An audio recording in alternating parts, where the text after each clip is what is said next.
In 1998, Lia founded the Wild Roots Forest School. It's a thriving preschool and kindergarten that's in the forest, roofed by the sky and carpeted with the woodland floor. Again, she's a storyteller and a naturalist. She's also a parent educator and an environmental consultant. And so she grounds her education in storytelling and art and song and poetry, all these things that we're like, oh, it has no role in climate change. But I wanted to introduce Lia because she also brings in a perspective of how to nurture that love of nature, particularly among the most young students. So Lia, if you could take it away, welcome and thank you for being here. Thank you, Victor. Thank you all for being here, and thank you for welcoming me as well. Victor's given me a wonderful introduction. I also want to mention that I am a co-founder and instructor with the Academy of Forest Kindergarten Teachers, where we're really trying to broaden the scope of our work by helping folks educate young children into a relationship with the land that they live on. I want to just name first that I'm speaking to you from the place commonly known as Santa Barbara, California. Traditionally, I'm sitting on Chumash land, and this place has historically been called Siuchtun, or where the road forks. And the reason that, aside from acknowledging the native people whose land I work on and live on, I also just want to note that right now I can't go outside because the air quality is so bad here. And that while there are many factors contributing to this, one of the factors contributing to these mass forest fires that we're seeing on the West Coast is a direct result of displacement of native peoples from the land and the removal of traditional relationships between people and nature. And this is so incredibly important because while we have these wide-scale systems and problems that need systemic thinking and systemic change, we also require intimate knowledge of place, because the truth is healthy relationship to climate, healthy relationship with nature must be localized. And in order to do that well, we have to know place. We have to know our local landscapes well. We have to understand our ecological niche as humans in our landscape. And so a huge thrust of my work is about making sure that there is access to the knowledge and the skill building to bring us back into that intimate relationship of place.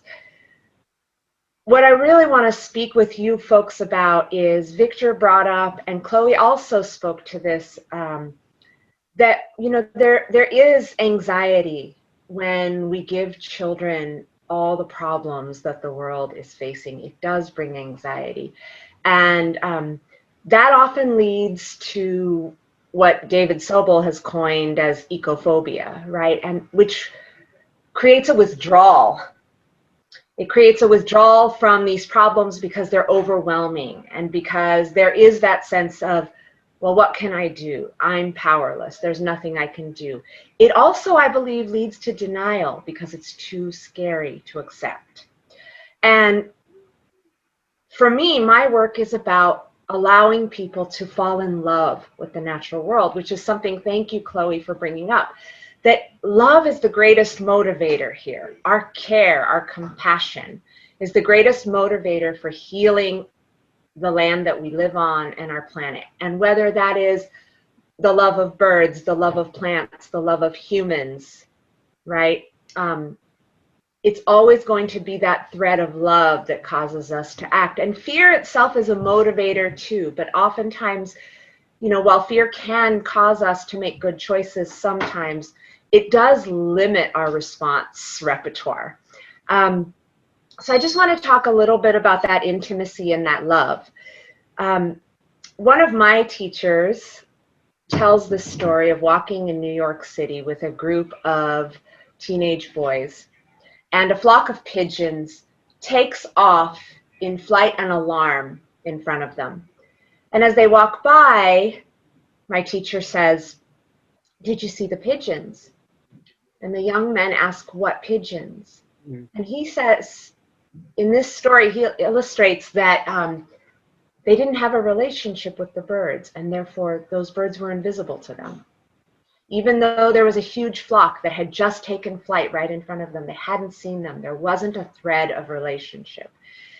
And so that relationship becomes so primary. And the younger the child, the more necessary it is that we start in a place of falling in love. And it's almost, if you will, if you think about the difference between falling in love and going into relationship counseling, right? We all have that feeling, hopefully, of falling in love. You can't stop thinking about that person that you're falling in love with. You smile, your skin flushes when you think of them. You want to know everything there is about them. You want to give a ton of attention to them. You want to study and learn and become intimate.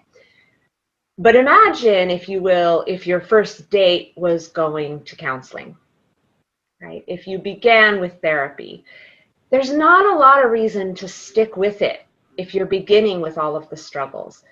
And so there has to be an anchor of love. There has to be an anchor of relationship and intimacy to encourage and inspire us to keep going, to do the work of protecting the lands that we live on, protecting the earth as a whole, protecting the people, the animals, the plants, the winds, the waters around us. And nature connection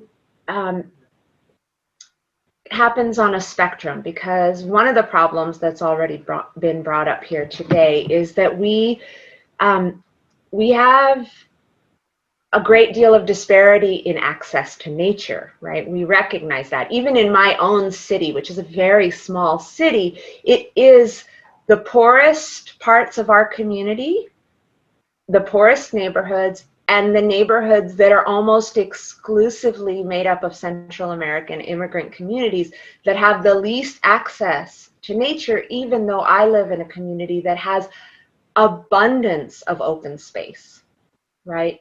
And this becomes a problem that we really have to navigate and think through. However, the beautiful thing is weather is everywhere. Birds are everywhere. In some places, there are still insects. And those become the keys. Those become the entry points for us to fall in love. And all it takes is curiosity. What's really important is to recognize that the younger the children we're working with, the more in a state they are of kinship with the world anyway, because of how our brains develop. That we begin in a state of total kinship. You know, as infants, there is no separation between us and the rest of the world. Everything begins in a state of oneness. And slowly, as humans develop, we develop systems of thinking, and our brains change, and we begin to separate, right? And there's something healthy to that. That's not a terrible thing. It's a good thing.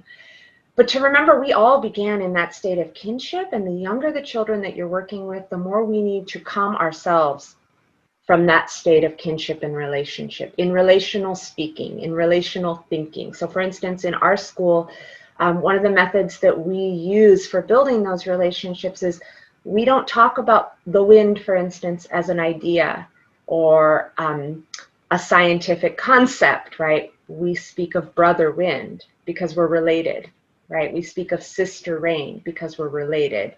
And that kind of truly relational thinking doesn't have to be the words that I use for it, right? Whatever words work for you, but thinking in relationships allows children to enter that state of feeling connected. We protect what we love, but we are willing to destroy what we fear. And I urge us as educators who work with children in wanting to inspire protection and care, that we don't become agents of fear, right? Nature connection for us does not require a ton of knowledge. In fact, nature connection actually only requires curiosity and wonder and the willingness to give our time. to curiosity and wonder.